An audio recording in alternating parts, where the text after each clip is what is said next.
เราขึ้นมาบนข้างบนเนี่ยบ้านริมผานะคะที่มองเห็นเดี๋ยวจะไปวนอุทยานหินช้างศรีเดี๋ยวพาเพื่อนๆมาเลาะ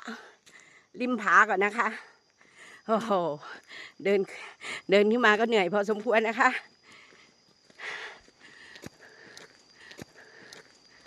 บ้านริมผาโอ้ริมผาจริงสวยมากเลยค่ะโอ้โหสวยหมุยคุ้มค่าเฮ้ยสวยมากโอ้โหเพื่อนทุกคนดูเลยสวยมากสวย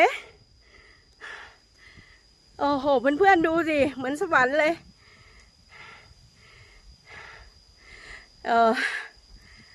สุดยอดสวยมากเลยค่ะ